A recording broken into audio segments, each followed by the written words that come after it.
आपको आप सबका फिर से एक बार यस सर स्वागत। और थोड़ा सा रिकैप करते हैं, लास्ट टाइम हमने क्या देखा था। लास्ट टाइम हमने देखा था कि बेस्ट इन्वेस्टमेंट क्या होती है। बेस्ट इन्वेस्टमेंट क्या होती है हमने देखा था। तो कोई भी बेस्ट इन्वेस्टमेंट करके कुछ होता नहीं है। तो फिर बेस्ट इन्वेस्टमेंट ऐसा कुछ नहीं होता है, तो फिर इन्वेस्टमेंट कैसे करें। तो it is in the mix. बहुत सारे इन्वेस्टमेंट्स का मिक्स बेस्ट इन्वेस्टमेंट कहलाता है। तो मिक्स कौन सा होना चाहिए। तो अलग अलग प्रकार के जो इन्वेस्टमेंट्स हैं उसमें म्यूचुअल फंड होगा, उसमें शेयर मार्केट होगा, प्रॉपर्टी, गोल्ड, ये सारे अलग अलग इन्वेस्टमेंट्स का प्रॉपर मिक्स बेस्ट इन्वेस्टमेंट कहलाता है। तो फिर प्रॉपर मिक्स कौन सा, कोई स्टैंडर्ड मिक्स है क्या, what is the best mix. तो ऐसा कोई स्टैंडर्ड मिक्स नहीं है, ये हमने लास्ट टाइम देखा। उसके लिए हमने देखा इन्वेस्टमेंट्स के 3 अलग अलग डायमेंशंस होते हैं। कोई भी इन्वेस्टमेंट हम करते हैं, कहीं भी हम पैसा लगाते हैं, तो वो लागत में, वो हमारे इन्वेस्टमेंट में 3 डायमेंशंस हमें मिलते हैं। 3 अलग अलग चीजें हमें मिलती है, 3 अलग अलग लाभ होते हैं इन्वेस्टमेंट के। सबसे पहला है सेफ्टी, हमने देखा था। सेफ्टी का मतलब सुरक्षितता, सुरक्षा हमारे इन्वेस्टमेंट की। हमें हमारे इन्वेस्टमेंट से क्या क्या मिलता है, सेफ्टी मिलती है, लिक्विडिटी मिलती है और यील्ड मिलता है। हमारी इन्वेस्टमेंट, कहीं भी हम कोई भी इन्वेस्टमेंट करते हैं तो हमें ये 3 चीजें हमारी इन्वेस्टमेंट हमें देती है। सेफ्टी सुरक्षितता देती है, लिक्विडिटी जब चाहे पैसा निकालने की सुविधा, मतलब कैश में रूपांतरित परावर्तित करने की सुविधा। और तीसरा है यील्ड, रिटर्न्स, ज्यादा ब्याज। तो ये 3 चीजें हमें मिलती है। लेकिन सरप्राइजिंग फैक्ट इसके बारे में हमने ये देखा था कि ये फैक्ट है कि तीनों चीजें एक साथ नहीं मिल सकती। एक गौर करने वाली बात है कि ये तीनों चीजें हमें एक साथ नहीं मिल सकती। क्या मिल सकता है, या तो मैं सेफ्टी मिलेगी, सुरक्षितता मिलेगी, और अगर मैं सुरक्षितता चाहूँ अपने फंड्स की, अपने इन्वेस्टमेंट की, तो मुझे लिक्विडिटी के साथ कॉम्प्रोमाइज करना पड़ेगा और यील्ड के साथ मुझे कॉम्प्रोमाइज करना पड़ेगा। मैं अगर सेफ्टी चाहता हूँ मेरे फंड्स की, तो मुझे लिक्विडिटी कम या शायद नहीं मिले, और यील्ड ज्यादा, रिटर्न्स कम या शायद नहीं मिले। तो सेफ्टी चाहूँ तो लिक्विडिटी और यील्ड के साथ मुझे कॉम्प्रोमाइज करना होता है। अगर मुझे लिक्विडिटी चाहिए, मुझे ऐसा इन्वेस्टमेंट चाहिए कि मैं जब चाहूँ उसे निकालूं, लिक्विड करूं, तो मुझे फिर सेफ्टी कम मिलेगी और यील्ड कम मिलेगा। और ज्यादातर लोग जो चाहते हैं, वो चाहते हैं कि यील्ड, मुझे रिटर्न ज्यादा मिले। तो जिसमें ज्यादा रिटर्न्स होंगे, उस रिटर्न्स में ज्यादा रिटर्न्स अगर कोई लेना चाहता है, तो उनको हमेशा सेफ्टी और लिक्विडिटी के साथ कॉम्प्रोमाइज करना होता है। बराबर, क्या मैं अपना मैसेज आप तक पहुंचा पा रहा हूं कि ज्यादा ब्याज के पीछे जो जाएगा, जिसको ज्यादा ब्याज चाहिए, जिसको ज्यादा इंटरेस्ट चाहिए, उसको सेफ्टी और लिक्विडिटी के साथ कॉम्प्रोमाइज करना होगा। तीनों एक साथ नहीं मिलेंगे, ये हमने लास्ट टाइम देखा। फिर इसके बाद हमने देखा कि एक रिसेंट स्टडी है health and human services department का, गवर्नमेंट के डिपार्टमेंट का, कि जिसमें उन्होंने 65 एज में रिटायर जो हो चुके ऐसे लोगों का सर्वे किया। और उनको क्या पाया उन्होंने, तो उन्होंने पाया कि 54% लोग डिपेंडेंट है आज भी, 36% डेथ हो गई उनकी, 5% लोग ऐसे हैं कि जिनको आज भी काम करना पड़ रहा है, 4 ही लोग हैं जो सिर्फ इंडिपेंडेंट है, और सिर्फ 1% लोग जो है वो वेल्दी या रिच बने हुए हैं। तो इसका मतलब कि 95% लोग अपने फाइनेंशियल लाइफ में फेल हो जाते हैं, जबकि सिर्फ 1% लोग हैं या 5% टोटल, क्योंकि ये 4% जो इंडिपेंडेंट है ये भी कोई वेल्दी या रिच नहीं है, सिर्फ इंडिपेंडेंट है, अपने पैरों पे खड़े हुए हैं, दूसरों के ऊपर निर्भर नहीं है। तो ये 5% लोगों को अगर हम सक्सेसफुल माने तो 95% लोग फेल होते हैं अपने लाइफ में। और इतनी भारी तादाद में लोग जो फेल होते हैं, इसके रीजंस भी हमने देखे कि मेजोरिटी ये जो लोग है वो सक्सेसफुल है कि फेल्यूर, तो ये फेल्यूर है और इसका रीजन या क्या है, क्यों फेल होते हैं। तो ये लोग फेल होने का प्लानिंग तो नहीं करते, लेकिन प्लानिंग करने में फेल हो जाते हैं। और ये प्लानिंग करने में फेल क्यों होते हैं, इसके भी रीजंस हमने अलग अलग देखे कि इनको प्लानिंग कैसे करना है, इम्पोर्टेंस क्या है सेविंग का ये पता नहीं है, इनको गोल्स और ऑब्जेक्टिव्स स्पेसिफिक नहीं होते इनके लाइफ में, मल्टीट्यूड्स ऑफ इन्वेस्टमेंट चॉइसेस होते हैं इनके पास, और blind race for high returns जो हमने देखा कि यील्ड के पीछे, हाई रिटर्न्स के पीछे ये भागते हैं और सेफ्टी गवा देते हैं और लिक्विडिटी गवा देते हैं, तो उसकी वजह से वो फेल हो जाते हैं। ऑलवेज पोस्टपोन प्लानिंग, पता भी है तो फेवरेबल टाइम और फेवरेबल मनी का इंतजार करते करते ये लोग हमेशा अपना प्लानिंग पोस्टपोन करते हैं, आगे ढकेलते रहते हैं, और जिसकी वजह से ये लोग फेल हो जाते हैं। और सबसे पहले इम्पोर्टेंट, सबसे ज्यादा महत्वपूर्ण जो बात है कि उनको कोई भी एक ऐसा फाइनेंशियल प्लानर, एक ऐसा फाइनेंशियल एडवाइजर नहीं मिला जो उनको परस्यू करे to plan and act immediately, कि आज और अभी से अपने फ्यूचर का, अपने भविष्य का प्लानिंग और उसके ऊपर अमल ताबड़तोड़ इमीडिएटली आज तुरंत करे, ऐसा परस्यू करने वाला, थोड़ा जोर देने वाला कोई उनको उनकी लाइफ में नहीं मिला, इसकी वजह से ये फेल हो गए। और जो वही काम हमारे जीवन में हो रहा हो कि आप सब साथीगण कर रहे हो, लोगों को जाके आप उनका प्लानिंग करते हो और उनको आज तुरंत उसके ऊपर अमल करने के लिए परस्यू करते हो, तो आप सबका मुझे बहुत नाज है आप सब के ऊपर, आप बहुत अच्छा काम कर रहे हो। और आप सब की ओर से करीबन 20,000 लोगों को आज तक हमने फाइनेंशियल प्लानिंग किया है जिनका, और उनको आप अच्छी सेटिस्फैक्टरी सर्विस दे रहे हो, प्रोवाइड कर रहे हो, वेरी गुड। फिर उसके बाद हमने देखा कि भाई हमारे लाइफ में हमेशा अलग अलग पर्याय, ऑप्शंस अवेलेबल होते हैं हमें, जैसे कि ऑप्शन 1, ऑप्शन 2, ऑप्शन 3 यहाँ पे दिया है, इनमें ऐसे कई सारे ऑप्शंस, ये तो एग्जांपल के लिए हमने लिया है, लेकिन कई सारे ऑप्शंस रोजमर्रा की जिंदगी में हमें उपलब्ध रहते हैं। और ये मल्टीपल ऑप्शंस की वजह से हमें पता नहीं चलता है कि मैं कौन से राह पे जाऊं। अभी ये तो हर एक बात में, ना सिर्फ इन्वेस्टमेंट पे, लेकिन ये हर एक बात के लिए ये लागू होता है।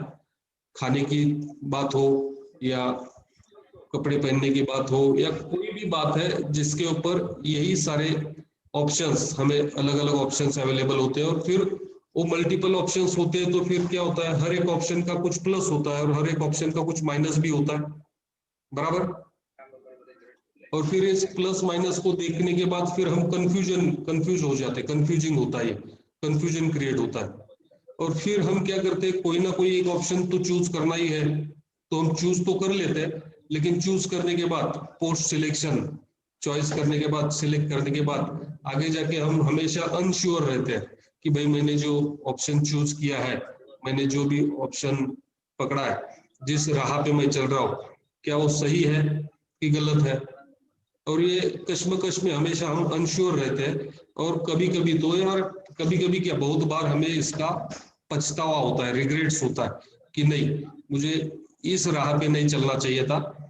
अभी बच्चे हैं, उन्होंने 12th किया, हायर एजुकेशन का कोई रास्ता उनको पकड़ना है, तो अभी सपोज कोई इंजीनियरिंग में गया या ऑप्शन 2 इंजीनियरिंग का उसने चूज किया, फिर कल जाके वो अनश्योर रहेगा कि यार मेरा जो स्किल है या मेरा जो नॉलेज है उसके हिसाब से, या मेरी जो चॉइस है उसके हिसाब से मुझे एक्चुअल मेडिकल में जाना चाहिए था, मुझे ऑप्शन 1 लेना चाहिए था, या नहीं मुझे आर्ट्स में जाना चाहिए था।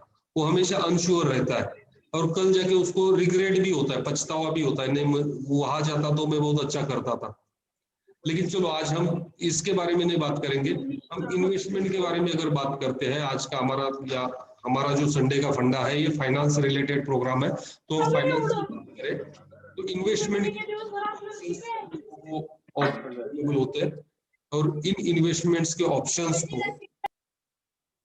सुधीर जी प्लीज देखिए, कोई म्यूट करिए, और मैं सबको रिक्वेस्ट करूंगा कि कोई म्यूट नहीं है तो प्लीज म्यूट हो जाए, डिस्टरबेंस बाकी लोगों किया सर, म्यूट किया सर। तो ये जो ऑप्शंस है हम इन्वेस्टमेंट के रिलेटेड देखेंगे। इन्वेस्टमेंट के अलग अलग जो ऑप्शंस है हमने देखे, म्यूचुअल फंड है, शेयर्स है, प्रॉपर्टी है, गोल्ड है, कमोडिटी मार्केट है, पोस्ट है, पीपीएफ है, इंश्योरेंस है, ये अलग अलग जो ऑप्शंस है, इन ऑप्शंस में हमें हमेशा लगता है कि भाई मैं कौन सा चूज करूं, कौन सा सिलेक्ट करूं। और फिर कई बार हम होते हैं कि हमारे दोस्त, हमारे फ्रेंड्स, हमारे रिलेटिव्स जो ऑप्शन चूज करते हैं हम भी वही चूज करते हैं, और फिर आगे जाके लगता है कि भाई ये ऑप्शन के बदले वो ऑप्शन मैं चूज करता, मैं म्यूचुअल फंड के बदले मैं प्रॉपर्टी में डालता तो अच्छा होता था, या प्रॉपर्टी के बदले मैं गोल्ड में करता था तो अच्छा होता था। तो ये पोस्ट सिलेक्शन हमेशा अनश्योर और रिग्रेट्स हमेशा रहता है, और जो नहीं रहना चाहिए। इसके लिए क्या करना चाहिए, हम यहाँ तक आए थे कि हमें क्या करना चाहिए, कि कैसे ऑप्शन चूज करने में क्या हमें ख्याल बरतना चाहिए, क्या केयर करनी चाहिए। तो उसके लिए हमने देखा था, अच्छा ये जो चॉइस है ये हम चॉइस किसके बलबूते पे या किस बुनियाद पे ये चॉइस करते हैं, तो हम साइकोलॉजिकली चॉइस करते हैं। साइकोलॉजिकल फैक्टर होता है। क्या साइकोलॉजिकल फैक्टर है, तो हमें हमेशा लगता है कि प्रेजेंट इज कंटिन्यूअस। कोई भी जो रास्ता पकड़ता है, कोई भी जो ऑप्शन चूज करता है, हमें लगता है कि प्रेजेंट इज कंटिन्यूअस। जब प्रॉपर्टी मार्केट हाइट पे था, लोगों को लगता है कि ये हाइट का प्रॉपर्टी मार्केट हमेशा हाइट पे ही रहेगा, और हमेशा जैसे आज अच्छा रिटर्न्स दे रहा है हमेशा रिटर्न्स देगा। या शेयर मार्केट की बात करें, जब शेयर मार्केट अच्छा है लोगों को लगता है कि आज अच्छा मार्केट है तो मुझे कल भी इसी तरह से रिटर्न्स देगा और हमेशा ऐसे रिटर्न्स देगा। जो प्रेजेंट इज कंटिन्यूअस हमें लगता है, इस साइकोलॉजी के साथ हम ऑप्शन चूज करते हैं, लेकिन जो होता नहीं है, क्योंकि चेंज, बदलाव ही, परिवर्तन ही संसार का नियम है, और ये परिवर्तन तो होते रहेगा, चेंज तो होते रहेगा, तब्दीली तो आती रहेगी। तो प्रेजेंट इज कंटिन्यूअस कभी रहेगा नहीं, लेकिन इस साइकोलॉजी के साथ लोग ऑप्शन चूज करते हैं, इन्वेस्टमेंट करते हैं, जिसकी वजह से आगे जाके उनको रिग्रेट या पछतावा लेना पड़ता है। और दूसरा एक है कि फैमिलियरिटी बायस। फैमिलियरिटी बायस मतलब जिसमें मैं फैमिलियर हूँ, जिस इन्वेस्टमेंट तरीके में मैं फैमिलियर हूँ, उसी इन्वेस्टमेंट के तरीके को मैं अपनाता हूँ, उसी इन्वेस्टमेंट में मैं रहूंगा, दूसरा कोई भी इन्वेस्टमेंट नहीं करूंगा। तो ऐसे फैमिलियरिटी बायस अगर मैं करूं और उस साइकोलॉजी के साथ मैं इन्वेस्टमेंट करूं, तो जाहिर है कल जाके मुझे तकलीफ, कल जाके मुझे रिग्रेट, कल जाके मुझे अनश्योरनेस रहने ही वाली है। तो क्या इसका कोई रास्ता है कि इसको हम किस बुनियाद पे डिसाइड करें कि कौन सा ऑप्शन चूज करना है? हाँ, हर एक क्षेत्र में, हर एक इंडस्ट्री में, हर एक क्षेत्र में हमें कुछ ऐसे प्रिंसिपल्स होते हैं कि जिसको हम फॉलो करेंगे, कुछ ऐसे सिद्धांत होते हैं कि जिनको अगर हम फॉलो करें तो उनको हमें कल जाके कभी भी रिग्रेट या पछतावे का सामना या पछतावा नहीं होगा। तो ये फाइनेंशियल प्लानिंग में भी, वित्तीय नियोजन में भी कुछ ऐसे प्रिंसिपल्स है जिनको अगर हम फॉलो करें तो हमें कभी भी पछतावा नहीं होगा, और हमेशा हम सफल रहेंगे, एटलीस्ट फाइनेंशियली। तो आइए हम देखते हैं कि ऐसे कौन से प्रिंसिपल्स हैं, और ये ऐसे प्रिंसिपल्स है जो यूनिवर्सल है, यूनिक है, जो कभी भी चेंज नहीं होंगे। कहीं भी जाओ, दुनिया के किसी भी कोने में जाओ, ये प्रिंसिपल्स हमेशा लागू होंगे, सदा सर्वदा लागू होंगे, सब समय में लागू होंगे। जैसे कि H2O, H2O का मतलब क्या होता है? H2O क्या है? H2O किसका संज्ञा है? डेफिनेशन किसकी है? H2O क्या होता है, कौन बताएगा?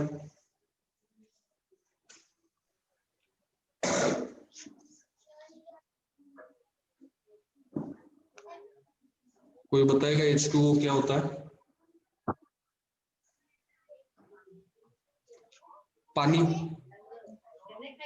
केमिस्ट्री में पानी को H2O बोलते हैं ना, तो ये H2O जो संज्ञा है ये सिर्फ इंडिया में या महाराष्ट्र में लागू होता है ऐसा नहीं है। पानी को इंडिया में भी H2O कहा जाता है, इंडिया के बाहर भी, यूएस में भी जाओ, कहीं भी जाओ, H2O पानी मतलब पानी है। तो ऐसे प्रिंसिपल है, कहीं भी जाओ तो लागू होंगे। तो ये प्रिंसिपल्स हम देखते हैं एक एक करके। तो अभी प्रिंसिपल्स देखो क्या कहा है इसमें कि unorganised people go on spending and save something if left. जो अनऑर्गेनाइज्ड लोग होते हैं, जो ऑर्गेनाइज नहीं है वो अनऑर्गेनाइज है, जो ठीक से प्लानिंग नहीं करते उनको अनऑर्गेनाइज कहा जाता है। तो जो अनऑर्गेनाइज लोग हैं वो गो ऑन स्पेंड करते रहते हैं, और कुछ बचा तो वो क्या करते हैं, सेविंग करते हैं। हम लोग भी यही करते हैं, ज्यादातर लोग, ये 95% जो लोग हैं ये उनका यही काम है कि ये लोग गो ऑन स्पेंडिंग करते जाते हैं, खर्चे करते जाते हैं जो भी इनकम आता है, और जो कुछ रहता है उससे बचत करते हैं। इनका जो सेविंग का फॉर्मूला जो है, वो सेविंग का फॉर्मूला इनका ऐसा है कि income minus expenses is equal to saving. 95% लोग हमने जो पहले देखा, ये 95% लोग क्या करते हैं कि income minus expenses is equal to saving. लेकिन भले ज्यादातर या 95% या मेजोरिटी लोगों का यही सेविंग का फॉर्मूला है, लेकिन यही फॉर्मूला उनको वो 95% फेल्यूर में लेके जाता है। ये लोग ज्यादातर फेल होते हैं इसी की वजह से, क्योंकि इन लोगों का सेविंग का फॉर्मूला ही गलत है, रॉन्ग फॉर्मूला। ये क्या है, रॉन्ग फॉर्मूला। तो फिर सही फॉर्मूला क्या है, तो ऑर्गेनाइज पीपल, जो प्लानिंग करने वाले, प्लान लाइफ जीने वाले जो लोग होते हैं वो ऑर्गेनाइज लोग हैं। ये ऑर्गेनाइज लोग, organise people set aside a definite amount first and spend the balance. जो ऑर्गेनाइज लोग होते हैं, जो 5% लोग जो हमने देखा कि जो अपने लाइफ में फाइनेंशियली सक्सेसफुल हुए हैं, वो फाइनेंशियल सक्सेसफुल पीपल वो क्या करते हैं, तो दे set aside a definite amount first. एक अपने इनकम का कुछ हिस्सा है उसको पहले सेविंग कर लेते हैं और बचे हुए से खर्चा चलाते हैं। तो इनका सेविंग का फॉर्मूला क्या है, income minus savings is equal to expenses. इनका सेविंग का फॉर्मूला क्या है, income minus saving is equal to expenses. और जो अनऑर्गेनाइज्ड लोग थे उनका फॉर्मूला क्या था, उनका फॉर्मूला था income minus expenses is equal to saving. मतलब इनकम में से जो कुछ खर्चा होने के बाद बचेगा उसको बचाएंगे। लेकिन ऑर्गेनाइज या 5% जो सक्सेसफुल लोग हैं, इनका फॉर्मूला क्या है कि income minus savings is equal to expenses. ये लोग क्या करते हैं, तो ये लोग जो भी अपना इनकम होता है उस इनकम में से सबसे पहले अपने सेविंग का पार्ट बाहर पहले निकालते हैं। अभी इसको विस्तार से हम अगले कभी सेशन में देखेंगे कि भाई टोटल इनकम का सेविंग्स कितना होना चाहिए, खर्चा कितना होना चाहिए, एक्सपेंसेस कितने होने चाहिए, ये सब हम थोड़ा अगले सेशन में देखेंगे। आज हम प्रिंसिपल्स की बात कर रहे हैं तो प्रिंसिपल पे बात करते हैं। उसका भी परसेंटेज तय है कि सक्सेसफुल फाइनेंशियल लाइफ के लिए सेविंग्स और एक्सपेंसेस के कुछ परसेंटेज डिसाइडेड है, प्रेज डिसाइडेड है, लेकिन वो परसेंटेज को हम अगली बार देखेंगे। लेकिन अनऑर्गेनाइज पीपल जो है, हम इस प्रिंसिपल्स को देखने के टाइम पे देख रहे हैं कि ऑर्गेनाइज पीपल जो है, सक्सेसफुल पीपल जो है, जो सिर्फ 5% है, ये लोग क्या करते हैं, तो income minus saving is equal to expenses इस फॉर्मूले के जरिए काम करते हैं, और जो कि ये उनका राइट फॉर्मूला है। और यही है हमारा वित्तीय नियोजन का, फाइनेंशियल प्लानिंग का सबसे पहला प्रिंसिपल, सबसे पहला सिद्धांत, सबसे पहला तत्व कि हमेशा हमें income minus savings is equal to expenses इस फॉर्मूले के साथ हमें सेविंग्स करना चाहिए, बचत करना चाहिए, भले ही कम ही क्यों ना हो। भले मुझे 10,000 रुपया महीने का बचत पॉसिबल नहीं है तो मैं भले 6,000 करूं, अगर 6,000 पॉसिबल नहीं है तो मैं 2,000 भले करूं। अच्छा 2,000 भले नहीं है, 500 रुपया ही क्यों ना सही, लेकिन जो भी सेविंग्स का पोर्शन मैं पहले डिसाइड करूं और डिसाइड करके उसको पहले बाजू निकालूं और आगे जाके जो भी बचेगा उससे एक्सपेंसेस चलाऊं। और ऐसे चलता है, ये हमेशा ऐसे ही चलता है। इसका बेस्ट एग्जांपल है जो भी सर्विस क्लास है उनको पता है कि उनको प्रोविडेंट फंड, जो भी सर्विस क्लास है उनको प्रोविडेंट फंड कुछ मिलता है रिटायरमेंट के बाद, लेकिन ये रिटायरमेंट के बाद प्रोविडेंट फंड मिलने के लिए इन्हें करना क्या होता है, तो इनके सैलरी में से एक certain amount every month deduct होती है, बराबर है। अगर ये प्रोविडेंट फंड के साथ साथ विदाउट डिडक्शन अगर ये अमाउंट उनको दी जाती, अगर पूरा का पूरा सैलरी इनके हाथ में दिया जाता तो, और इनको अगर बोला जाता कि अगर आप कुछ चाहते हो, अगर आपको चाहिए तो आप सेविंग करो, तो क्या ये लोग मैक्सिमम लोग प्रोविडेंट फंड जितना रिटायरमेंट में पाते क्या? छोटा लग रहा है। इस बिल्कुल नहीं पाते। तो क्या करते, तो इसके लिए उनके सैलरी में से जो डिडक्ट हो रहा है उसकी वजह से ये बड़ा फंड बन रहा है। तो रास्ता क्या है कि ये सबसे पहला फाइनेंशियल प्रिंसिपल है, जो राइट फॉर्मूला है, जो हमें 5% में लेके जाएगा, 95% फेल्यूर में नहीं लेके जाएगा, वो है income minus saving is equal to expenses. चलिए फिर आगे चलते हैं। ये हमने पहला सिद्धांत या पहला तत्व या पहला प्रिंसिपल हमने देखा कि फाइनेंशियल प्लानिंग का पहला तत्व था ये income minus saving is equal to expenses. आइए चलते देखते हैं फाइनेंशियल प्लानिंग का, वित्तीय नियोजन का अगला तत्व या अगला प्रिंसिपल, अगला सिद्धांत क्या है। तो अगला सिद्धांत है regularity is the key to wealth. अगर हमें वेल्दी बनना है, अगर हमें अच्छे पैसे कमाने हैं, या अगर हमें फाइनेंशियली सक्सेसफुल होना है, 5% में जाना है, 95% फेल्योर लोगों में नहीं जाना है, तो रेगुलरिटी इज की टू वेल्थ। अब ये हमेशा ध्यान में रखना होगा कि भले 500 रुपया अगर मैं बचा रहा हूँ, भले 1,000 रुपया बचा रहा हूँ, जो भी बचत कर रहा हूँ उसको मुझे रेगुलरली बचाना पड़ेगा। कभी मैं 500 की जगह पे 5,000 बचाऊं और फिर महीनों तक, सालों तक मैं कुछ बचाऊं नहीं, उससे कुछ नहीं होगा। सुधीर जी जरा देखिए, किसी के यहाँ से आवाज आ रही है। हाँ, तो रेगुलरिटी इज की टू वेल्थ, मतलब अगर मुझे फाइनेंशियली सक्सेसफुल होना है तो मुझे रेगुलरली पैसा बचाना पड़ेगा, कंसिस्टेंटली पैसा बचाना पड़ेगा। सुधीर जी, वो कबीर जी क्या कहते हैं इसके बारे में, कंसिस्टेंसी के बारे में क्या कहते हैं कबीर जी? कबीर जी का वो कौन सा दुआ है? करत करत करत करत बराबर करत करत करत करत अभ्यास से जड़मत होते सुजान, रस्सी आवत जात पे सिल पे परत निशान। बराबर। तो हमने हमेशा देखा है कि जहाँ पे हम कुएं से पानी निकालते हैं, उस शिला पे, उस पत्थर पे, उस रस्सी के निशान पड़ जाते हैं। अभी रस्सी तो इतनी पत्थर के सामने, उस शिला के सामने इतनी मजबूत तो नहीं है, लेकिन ये पत्थर से भी कम मजबूत होने वाली रस्सी भी उस शिला पर, उस पत्थर पर अपना निशान छोड़ जाती है, क्योंकि वो रेगुलरली काम करती है, कंसिस्टेंटली काम करती है। तो करत करत अभ्यास जड़मती हो तो सुजान, तो अभ्यास करने से जड़मती भी सुजान हो जाता है, क्योंकि वो कंसिस्टेंटली रेगुलरली काम करेगा।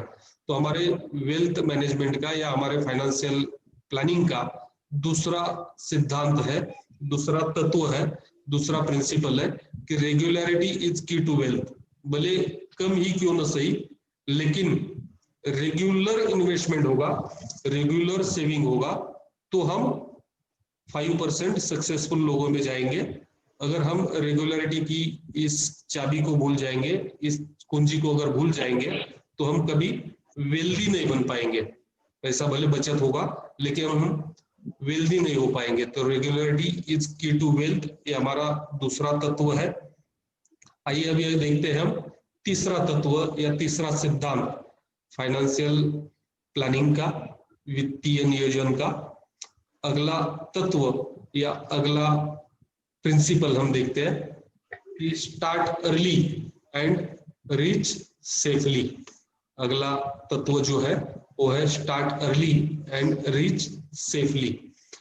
लास्ट टाइम किसी ने हमें पूछा था, सुधीर जी ने ही पूछा था कि हमें कब सेविंग करना शुरू करना चाहिए, और उस टाइम पे मैंने एक एग्जांपल कोट किया था, आपको शायद याद होगा सभी को, कि वॉरेन बफेट दुनिया के सबसे जो रईस है, उनको सबसे रईस बंदा वॉरेन बफेट, उनको पूछा जाता है कि भाई आपके लाइफ में आपको कोई रिग्रेट है, कोई पछतावा है कि आप इतने बड़े पैसे वाले हो, क्या कोई पछतावा है? तो उन्होंने बोला कि हाँ, कि एक पछतावा है कि मुझे इस सेविंग्स या इन्वेस्टमेंट थोड़ा अपने लाइफ में जल्दी शुरू करना चाहिए था, जबकि उन्होंने इन्वेस्टमेंट्स अपनी 11 साल की उम्र से शुरू किया था।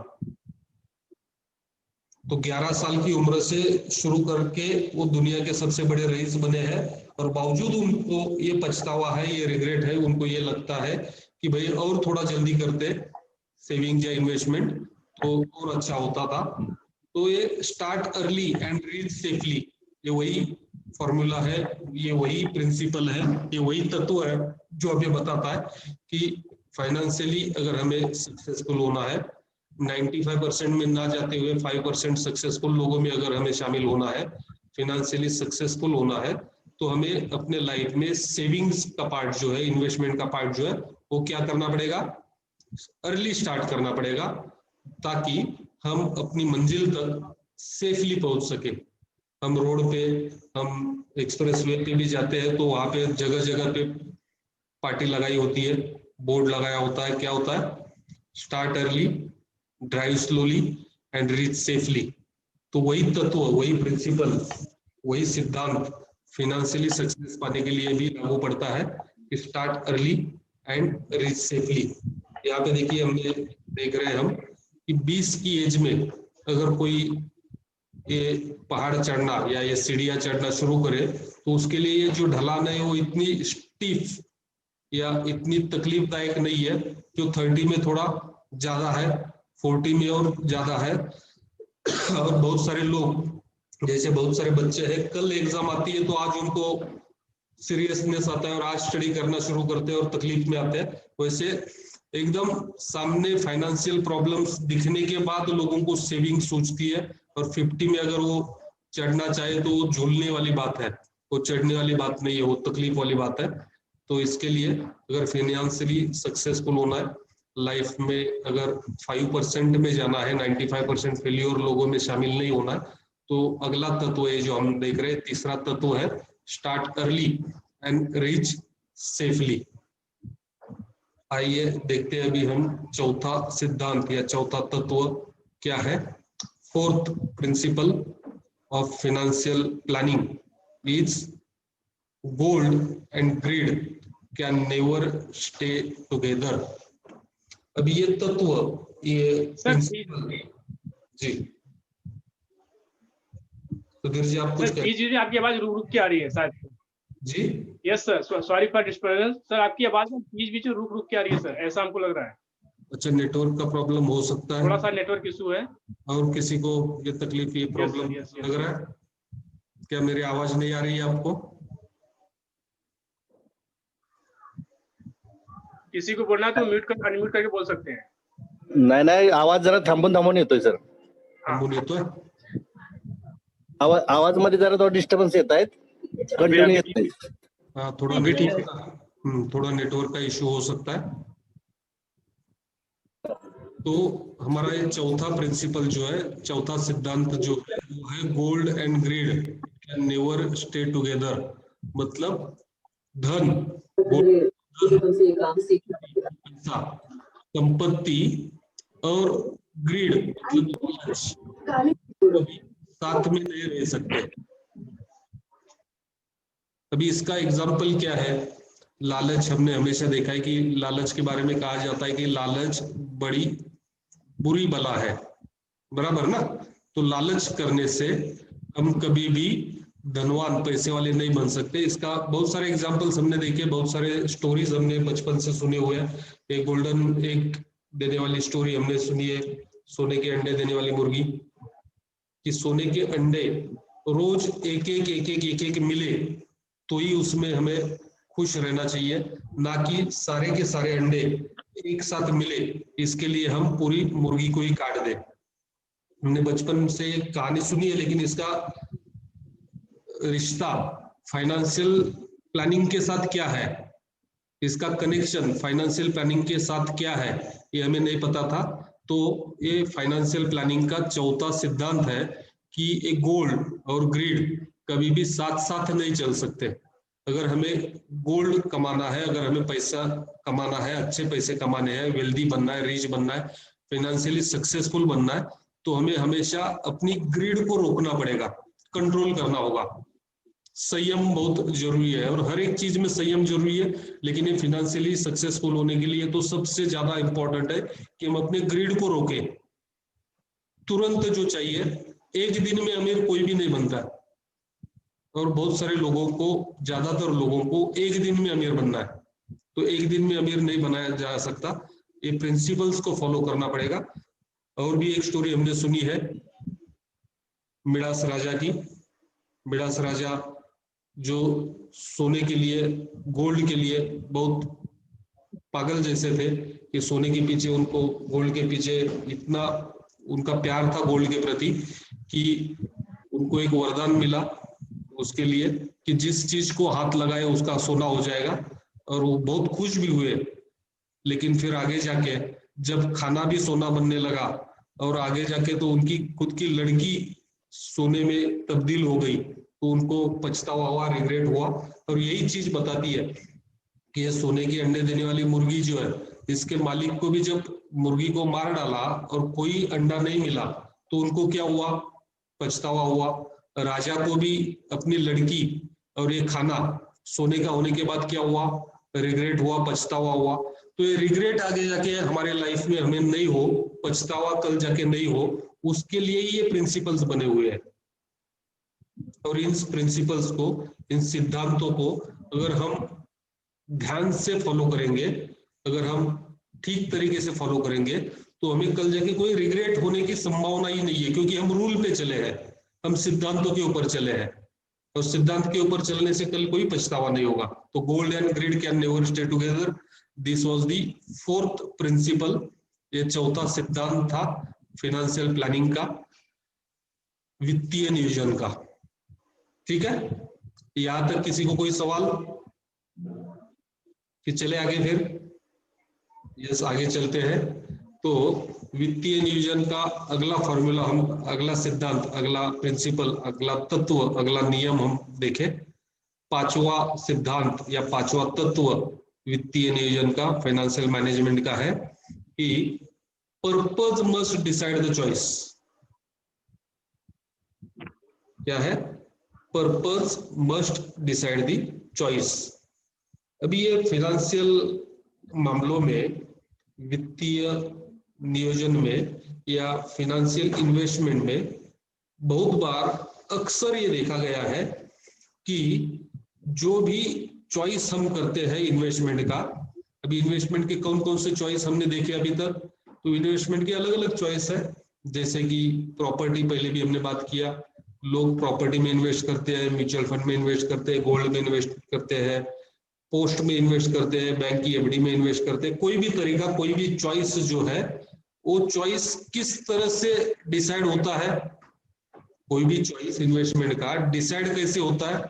तो पर्पस से डिसाइड होना चाहिए। लेकिन अक्सर ये पाया गया है, अक्सर ये देखा गया है कि ये जो चॉइस है कि कौन सा इन्वेस्टमेंट करना है, वो पर्पस से नहीं होता है। वो पहले ही हमने देखा कि वो साइकोलॉजिकली होता है। और दो बायस हमने देखे कि फैमिलियरिटी बायस और प्रेजेंट इज कंटिन्यूअस बायस। हमें लगता है कि आज जो चल रहा है वही हमेशा चलता रहेगा। आज जो अच्छा मार्केट है किसी चीज का, वही मार्केट हमेशा चलता रहेगा। मैं जिस इन्वेस्टमेंट के तरीके में मैं फेमिलियर हूँ, जिस तरीके के साथ मैं अच्छा वाकिफ हूँ, उसी तरीके में मैं इन्वेस्ट करते जाता हूँ, किए जाता हूँ और आगे जाके फिर रिग्रेट या पछतावा या 95% फेलियर लोगों में जाना, ये शाश्वत है, ये फिक्स है, एक कंफर्म है कि अगर मैं पर्पज के साथ अपना चॉइस डिसाइड नहीं करूं। अक्सर बहुत बार पाया गया है कि मेरे दोस्त ने, अपना कोई दोस्त है, वो प्रॉपर्टी में इन्वेस्टमेंट करता है, उसकी 2 प्रॉपर्टी हो गई, तो मुझे यहाँ पे जलन होने लगती है कि मेरी अभी तक एक ही प्रॉपर्टी क्यों, मेरी भी प्रॉपर्टी होनी चाहिए। अगर किसी ने म्यूचुअल फंड में अच्छा कमाया तो मुझे यहाँ पे लगता है, मुझे जेलसी होनी शुरू होती है कि मुझे भी म्यूचुअल फंड में इन्वेस्टमेंट करना चाहिए। लेकिन ये तरीका नहीं है। प्रिंसिपल ये कहता है, जो यूनिवर्सल प्रिंसिपल है, मैंने बोला कि ये शाश्वत प्रिंसिपल है, दुनिया के किसी भी कोने में जाओ तो ये प्रिंसिपल्स लागू होने वाले हैं। और ये प्रिंसिपल ये कहता है, ये तत्व ये कहता है कि purpose must decide the choice, मतलब कोई भी चॉइस हम करें, डिसाइड करें, वो डिसाइड किससे होना चाहिए, पर्पस से डिसाइड होना चाहिए कि मैं इन्वेस्टमेंट कोई भी कर रहा हूँ क्यों कर रहा हूँ। अगर मैं प्रॉपर्टी में इन्वेस्टमेंट करूं तो वो बुरा नहीं है, प्रॉपर्टी में इन्वेस्टमेंट करना बुरा नहीं है, म्यूचुअल फंड में इन्वेस्टमेंट करना बुरा नहीं है, पोस्ट में, एफडी में, आरडी में, गोल्ड में, शेयर्स में या इंश्योरेंस में या कहीं भी इन्वेस्ट करना बुरा नहीं है।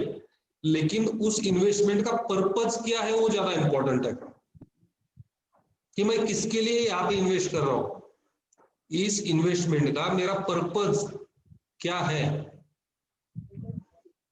अगर बगैर पर्पस के भेड़ चाल में मैं इन्वेस्टमेंट करूं तो आगे जाके पछतावा पक्का है, कंफर्म है। तो इन्वेस्टमेंट करते टाइम भेड़ चाल से नहीं करें, हम पर्पस फाइंड आउट करें कि भाई ये इन्वेस्टमेंट किसके लिए कर रहा हूं, क्या मैं अपने बच्चों के एजुकेशन के लिए कर रहा हूं, क्या मैं अपने बच्चों के मैरिज के लिए कर रहा हूं, क्या मैं इसके लिए कर रहा हूं कि मेरे बच्चों के भविष्य में उनको स्टार्ट करने के लिए अपना लाइफ वो हेल्प करेगा, क्या मैं अपने रिटायरमेंट के लिए कर रहा हूं, क्या ये मेरा इमरजेंसी फंड करके मैं इन्वेस्ट कर रहा हूं, क्या पर्पस है, क्या मकसद है। ये मकसद जो है ना जिंदगी में बहुत इंपॉर्टेंट है। तो मकसद के साथ इन्वेस्टमेंट होना चाहिए, मकसद, purpose must decide the choice, ये हमारा 5वां प्रिंसिपल, इंपॉर्टेंट प्रिंसिपल हमने देखा। अभी इसके आगे चलते हैं, हमारा 6ठा या 6th प्रिंसिपल्स देखते हैं। और ये 8 प्रिंसिपल ऐसे हैं कि इन 8 प्रिंसिपल के ऊपर चलेंगे तो कभी भी हमें जिंदगी में पछतावा या रिग्रेट होगा नहीं। इन प्रिंसिपल्स को विस्तार में हम और आगे देखेंगे, आने वाले सेशंस में, आने वाले संडे के पढ़ने में एक एक प्रिंसिपल को और विस्तार से जानेंगे। आज हम इनको पूरा कर लेते हैं। तो अगला 6th प्रिंसिपल, 6ठा तत्व, 6th नियम तत्व जो है वो है फाइनेंशियल पिरामिड। अभी हमने फाइनेंशियल पिरामिड के पहले हम ये जानना चाहिए कि पिरामिड क्या, हमने कहाँ पे सुना है।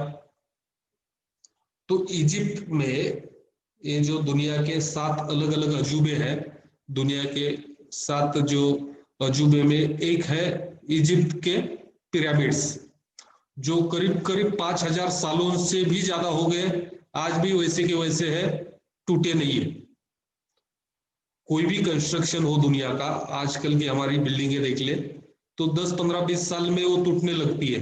तो ये 5000 से भी ज्यादा साल हो गए और ये इजिप्ट के पिरामिड आज भी वैसे के वैसे क्यों है, वो टूटे बिखरे क्यों नहीं है, क्योंकि उनका जो कंस्ट्रक्शन है वो इस तरह से कि उसका बेस मजबूत है, बेस पक्का है। उसी तरह से फिनेंशियली अगर हमें सक्सेसफुल होना है, फिनेंशियली अगर हमें 95% लोगों में शामिल ना होते हुए 5% सक्सेसफुल लोगों में शामिल होना है, तो हमें भी फाइनेंशियल पिरामिड का उपयोग करना पड़ेगा, उसको फॉलो करना पड़ेगा। और फाइनेंशियल पिरामिड बोलता है कि सबसे पहले फाइनेंशियली इन्वेस्टमेंट में जाए, सेविंग करना शुरू करे, तो सबसे पहले बेस अपना पक्का करे, जो है प्रोटेक्शन।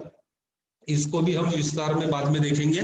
आज समझने के लिए शुरुआत में हम सिर्फ ये देखते हैं इनिशियली इंट्रोडक्शन में कि सबसे पहला फाइनेंशियल पिरामिड, अगर ये मेरी बिल्डिंग है, फाइनेंशियल बिल्डिंग है, मेरे लाइफ की ये फाइनेंशियल बिल्डिंग है, तो इस बिल्डिंग का जो नींव है, जो फाउंडेशन है, वो प्रोटेक्शन के साथ बना होना चाहिए।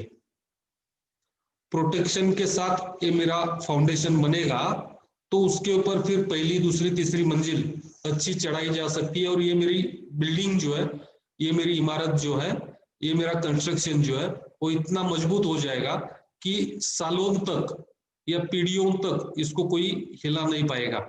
तो सबसे पहला तत्व या इस फाइनेंशियल पिरामिड का सबसे पहला जो फाउंडेशन है, नींव जो है, वो प्रोटेक्शन है। और किस चीज का प्रोटेक्शन? तो फाइनेंस का ही प्रोटेक्शन, हमारे इनकम का ही प्रोटेक्शन। इनकम का प्रोटेक्शन सबसे पहले करके रखें। और हमारी इनकम को सबसे ज्यादा डर, सबसे ज्यादा तकलीफ इनकम बंद होने की किससे होती है? तो होती है 3D और R। 3D इंपॉर्टेंट होते हैं और R। सबसे पहला D है उसमें डेथ, दूसरा D है डिसेबिलिटी, तीसरा D है डिसीज, और चौथा R है, that is retirement. 3D and R, इनसे अपना इनकम अगर स्टॉप हो जाए तो इनकम नहीं आएगा, और अगर इनकम बंद हो जाए तो आगे का मेरा हर कोई इन्वेस्टमेंट गिर जाएगा। अच्छा, बहुत सारे लोग इस पिरामिड को उल्टा शुरू कर देते, मतलब कैसे? तो प्रोटेक्शन सबसे पहली नींव होनी चाहिए, और प्रोटेक्शन पूरा होने के बाद फिर मुझे रिस्क फ्री ग्रोथ में जाना चाहिए। तो रिस्क फ्री ग्रोथ क्या है? अच्छा चलो, रिस्क फ्री ग्रोथ के पहले भी प्रोटेक्शन, मतलब प्रोटेक्शन में कौन सा प्रोडक्ट आएगा? तो प्रोटेक्शन में सबसे इंपॉर्टेंट है इंश्योरेंस और मेडिक्लेम। डेथ, डिसेबिलिटी, डिसीज को कंट्रोल या प्रोटेक्ट कौन करेगा उससे होने वाले नुकसान को? तो इंश्योरेंस, मेडिक्लेम। तो इंश्योरेंस में भी कौन सा प्रोडक्ट? तो term insurance, particularly term insurance और मेडिक्लेम जो है वो अपने इनकम को प्रोटेक्ट करेंगे। फिर उसके आगे जो पैसा बचेगा सेविंग के लिए, उसको हमें किस में लगाना चाहिए? तो सबसे पहले उसको रिस्क फ्री ग्रोथ में लगाना चाहिए, कि ऐसी ग्रोथ मिलनी चाहिए थोड़ी कि जिसमें रिस्क नहीं हो। और रिस्क फ्री ग्रोथ पूरा होने के बाद हमें ग्रोथ विथ रिस्क में जाना चाहिए। ये रिस्क फ्री ग्रोथ में क्या आएगा? तो रिस्क फ्री ग्रोथ में आएगा पोस्ट ऑफिस का सेविंग, बैंक का एफडी, इंश्योरेंस के एंडोमेंट टाइप के प्रोडक्ट्स, बराबर है, जिसमें रिस्क नहीं होगी।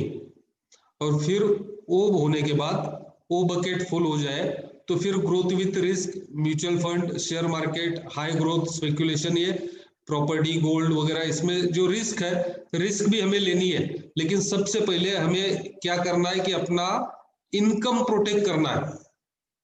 अगर हम अपनी 5 उंगलियों को अलग अलग इन्वेस्टमेंट माने कि mutual fund, property, gold, commodity, और सपोज और कोई इन्वेस्टमेंट, तो ये इन्वेस्टमेंट को बांध के रखने वाला ये हमारा जो रिस्ट है, ये इंपॉर्टेंट है, और ये है इनकम प्रोटेक्शन। अगर इनकम रहेगा तो ये 5 इन्वेस्टमेंट कभी भी हो सकती है, लेकिन हमारा रिस्ट ही नहीं रहेगा, हमारी कलाई अगर नहीं रहेगी तो इन्वेस्टमेंट कहाँ से, इनकम कहाँ से आएगा? तो हमारा कलाई जो है वो है इनकम, और बाकी उंगलियां जो है वो है इन्वेस्टमेंट के अलग अलग तरीके। तो प्रोटेक्शन सबसे पहला इंपॉर्टेंट है, और उसके बाद, और बहुत सारे लोग जो है अक्सर ज्यादातर पाया गया है कि लोग उल्टा चलते हैं इस पिरामिड को उल्टा। मतलब इमेजिन करो कि ये पिरामिड अगर ये कोने पे खड़ा हो जाए तो कैसे रहेगा? क्या वो सिक्योर रहेगा? क्या वो सेफ रहेगा? वो डामाडोल रहेगा, कभी भी गिर सकता है। क्या मैं आपके साथ हूं? Are you all with me? मैं समझा पा रहा हूँ? Yes Yes, yes sir. Yes sir. Yes, thank you. तो इस फाइनेंशियल पिरामिड को हमें फॉलो करना है कि इन्वेस्टमेंट इस तरीके से करेंगे तो कल जाके कभी रिग्रेट नहीं होगा।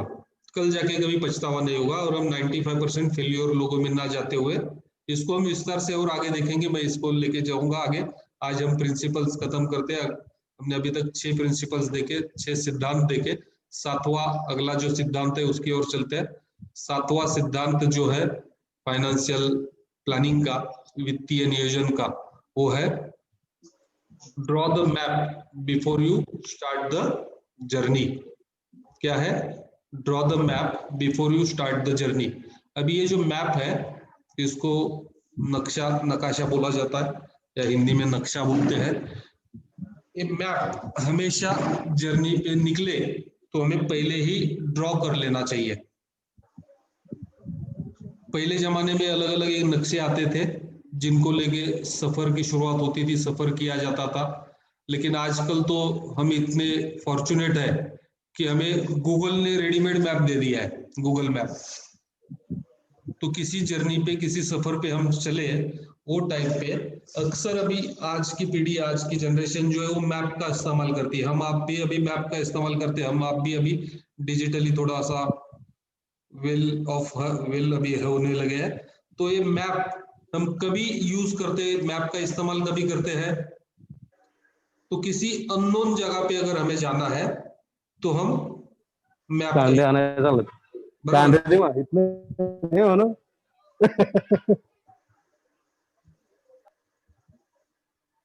सुधीर जी जरा देखिए कौन। Yes sir, yes yes yes, किया सर। प्लीज सबको रिक्वेस्ट है कि म्यूट करें अपने आप को, कि बाकी लोगों को डिस्टर्ब नहीं हो। अक्सर तो हम ये जो मैप है उसका इस्तेमाल कब करते हैं, तो मैप का इस्तेमाल हम करते हैं अननोन जगह पे जाना है, किसी ऐसी जगह पे जाना है जहां पे हम इसके पहले कभी गए नहीं है। और फ्यूचर भी तो एक ऐसी जगह है जो हमारे लिए अननोन है। हम कभी इसके पहले फ्यूचर में जाके आए हैं क्या? नहीं, कोई जाके नहीं आया। तो फ्यूचर भी ऐसी एक अननोन जगह है जहाँ पे जाने के लिए पहले से ही अगर हम मैप ड्रॉ करें अपने लाइफ का तो हमें बहुत फायदा होगा। तो मैप ऑफ लाइफ अगर हम ड्रॉ करें तो हमारे लाइफ की ये जर्नी है। शुरुआत में जो सपोर्टेड होती है, हमारे पेरेंट हमें सपोर्ट करते हैं, और पेरेंट के सपोर्ट के साथ साथ मेरा लर्निंग फेज पूरा हो जाता है। मैं सीख लेता हूँ। सीखने के बाद मैं या तो बिजनेस शुरू करता हूँ या तो कोई जॉब ज्वाइन कर लेता हूँ। और जॉब ज्वाइन करने के बाद मेरी शादी होने तक कुछ थोड़ा सा समय होता है जब मैं इंडिपेंडेंट हूँ, मुझे सपोर्ट की जरूरत नहीं होती, या मुझे किसी को सपोर्ट देने की भी जरूरत नहीं होती है, मेरा सपोर्टिव रोल भी नहीं आया है। उस टाइम पे मैं इंडिपेंडेंट हूँ। उसके बाद शादी हो जाएगी, फिर बच्चे आएंगे, फिर अलग अलग जिम्मेदारियां आएगी। मेरा रोल सपोर्टिव हो जाएगा। फिर रिटायरमेंट के बाद अलग अलग 3 रास्ते निकलेंगे। तो ये मैप ऑफ लाइफ अगर पहले से हम ड्रॉ करके रखें और फिर देखें कि इस मैप, इस रोड पे कौन कौन से जंक्शन, कौन कौन से स्टेशन आने वाले हैं कि जहां पे मुझे बड़े पैसों की जरूरत लगेगी, पर मुझे बड़े पैसों की जरूरत लगेगी। वो अगर हम पहले से देख ले तो ये मैप अगर हम पहले से ड्रॉ करके रखें तो फिर आगे जाके कोई दिक्कत नहीं होगी, कोई तकलीफ नहीं होगी, कोई पछतावा नहीं होगा, कोई रिग्रेट नहीं होगा। जब भी मुझे पैसे की जरूरत है, ये पहले ही मैंने ड्रॉ कर लिया सफर के शुरू करने के पहले, और उसका इंतजाम मैंने पहले से करके रखा, तो उस समय पे, उस स्टेशन पे, उस जंक्शन पे मुझे कभी भी पैसों की कमी नहीं होगी और मेरा काम रुकेगा नहीं। और इस तरह से मैं क्या हो जाऊंगा, फाइनेंशियली सक्सेसफुल हो जाऊंगा। तो 95% जो लोग जो है, जो फाइनेंशियली फेलियर हो जाते हैं, फेल हो जाते हैं अपने लाइफ में, वो अब एक मैप जो है लाइफ का वो पहले ड्रॉ नहीं करते। और मुझे फक्र है, मुझे नाज है कि मेरे जो टीम मेंबर्स है जीवन गौरव के, वो उनके दोस्तों को, फ्रेंड्स को, समाज में लोगों को जाके ये मैप ऑफ लाइफ ड्रॉ करके देने का काम करते हैं। उनके लाइफ में कब कब पैसों की जरूरत है, इस मैप को, इस नक्शे को बना के देने का काम करते हैं, उनको उनके प्लानिंग में हेल्प करते हैं। तो सातवां प्रिंसिपल, सातवां सिद्धांत, सातवां तत्व जो इंपॉर्टेंट है वो है कि draw the map before you start the journey. कोई भी सफर, कोई भी जर्नी शुरू करने के पहले हमेशा हमें मैप ड्रॉ करना चाहिए और इस मैप को पहले से ड्रॉ करके उसके ऊपर अमल करना चाहिए। तो ये अभी तक हमने देखे 7 इंपॉर्टेंट प्रिंसिपल्स या सिद्धांत या तत्व जो हमें सक्सेसफुल लाइफ, फिनेंशियली सक्सेसफुल बनाएंगे, सक्सेस हमें हासिल करने में मदद करेंगे हमारी। 95% लोग, हमने देखा कि गवर्नमेंट ऑफ इंडिया का स्टडी है कि 95% लोग अपने लाइफ में फेल हो जाते हैं, सक्सेसफुल नहीं होते हैं। तो ये 95% लोग जो सक्सेसफुल नहीं होते हैं, फेल हो जाते हैं, उसमें अगर हमें नहीं जाना है, हमें 5% सक्सेसफुल लोगों में अगर आना है, तो ये प्रिंसिपल्स को अगर हम फॉलो करेंगे, इन तत्वों को, इस सिद्धांतों को अगर हम फॉलो करेंगे तो हम भी सक्सेसफुल हो जाएंगे। अभी तक हमने देखे 7 स्वर्णिम गोल्डन प्रिंसिपल्स। आखिरी 8वां प्रिंसिपल हम देखे तो 8वां प्रिंसिपल, 8वां तत्व, 8वां सिद्धांत है कि प्रोफेशनल सपोर्ट ऑलवेज हेल्प्स। इस जर्नी में, फाइनेंशियली जर्नी में, हमेशा हमें प्रोफेशनल लोगों का सपोर्ट लेना चाहिए। अभी प्रोफेशनल कौन होता है? तो प्रोफेशनल होने के लिए, प्रोफेशनल की डेफिनेशन है कि प्रोफेशनल सबसे पहला तो क्वालिफाइड होना चाहिए। लेकिन सिर्फ क्वालिफाइड होने से चलेगा नहीं, क्वालिफाइड होने के साथ साथ उसको ऑथोराइज्ड भी होना चाहिए, ऑथोराइजेशन भी होना चाहिए उसका। तो क्वालिफाइड और ऑथोराइज्ड, ये 2 इंपॉर्टेंट चीज है प्रोफेशनल होने के लिए। प्रोफेशनल कौन है? जो क्वालिफाइड भी है और जो ऑथोराइज्ड भी है और जिसके पास एक्सपीरियंस है ढेर सारा लोगों को हेल्प करने का, लोगों को मदद करने का, लोगों को सेटिस्फैक्टरी सर्विसेज प्रोवाइड करने का, जिसने बहुत सारे लोगों का फाइनेंशियल प्लानिंग किया है या जिसको फाइनेंशियल प्लानिंग का एक्सपीरियंस है, वैसे प्रोफेशनल का सपोर्ट हमेशा लेना चाहिए। बगैर सपोर्ट के अगर हम चलते हैं, बगैर मैप के अगर हम चलते हैं, तो ज्यादा चांस है फेल होने के। अच्छा, सपोर्ट किसका होना चाहिए? प्रोफेशनल का होना चाहिए। मैं फिर दोहरा रहा हूं, at the cost of repetition में फिर बोल रहा हूं, प्रोफेशनल का सपोर्ट लेना चाहिए। हम या ज्यादातर लोग अक्सर क्या करते हैं, अपने दोस्तों का सपोर्ट लेते हैं। दोस्तों का सपोर्ट लेना कोई बुरी बात नहीं है, लेकिन क्या दोस्त उसमें प्रोफेशनल है, क्वालिफाइड और ऑथोराइज्ड है? हम किसी भी अपने रिलेटिव को फॉलो करते हैं, वो जो करते हैं फाइनेंशियली वो हम करना चाहते हैं, तो हम फेल हो जाएंगे। जो इस क्षेत्र के, अच्छा, हमने अक्सर सुना है कि आधा अधूरा नॉलेज जो है वो हमेशा तकलीफ देने वाला होता है। तो इस क्षेत्र में फाइनेंशियली अगर हमें सक्सेसफुल होना है तो प्रोफेशनल लोगों का सपोर्ट लेना। और मेरी टीम, मुझे फक्र और नाज है इस बात का कि मेरी टीम के मेंबर जो है, हमारे जीवन गौरव के टीम के मेंबर जो है, वो प्रोफेशनल ट्रेनिंग लेके आए हुए हैं। जो ट्रेंड होना चाहिए, प्रोफेशनल कौन होता है? ट्रेंड होता है। मेरे जीवन गौरव टीम के मेंबर यहां तक कि अपना 50 to 60% इनकम ट्रेनिंग और अपडेशन में लगाते हैं, इन्वेस्ट करते हैं, ताकि वो अपने ग्राहकों को, अपने क्लाइंट्स को, अपने प्रोस्पेक्ट्स को अच्छी से अच्छी सर्विस दे पाए। ये मैप ऑफ लाइफ कैसे ड्रॉ करना है, आपको कौन कौन सी सर्विस, आपके लिए कौन सा प्रोडक्ट उचित होगा, ये सब सीखना होता है। और मेरी टीम के लोग ये सीखे हुए हैं। आपको जिसने भी यहाँ पे इनवाइट किया है वो सब ये प्रोफेशन के सारे चीज वो जानते हैं। तो अभी हमने आज 8 प्रिंसिपल्स देखे, फटाफट उसको हम क्या करते हैं, एक फिर से जस्ट रिकैप करते फास्ट। फाइनेंशियल प्रिंसिपल सबसे पहले हमने देखा, income minus saving is equal to expenses. फिर दूसरा हमने देखा, regularity is the key to wealth. तीसरा हमने देखा, start early and reach safely. Fourth was gold and greed can never stay together.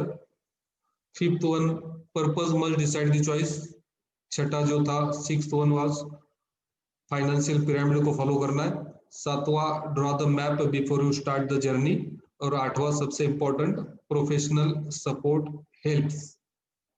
तो ये 8 प्रिंसिपल्स हमने देखे, और ये 8 प्रिंसिपल्स आज मेरे हिसाब से टाइम हो गया है। इसको एक एक प्रिंसिपल को भी आगे जाके हम इस संडे के फंडे में विस्तार से सीखेंगे, देखेंगे, उसका एक एक का जायजा लेंगे। तब तक के लिए थैंक यू, फिर मिलेंगे अगले संडे को।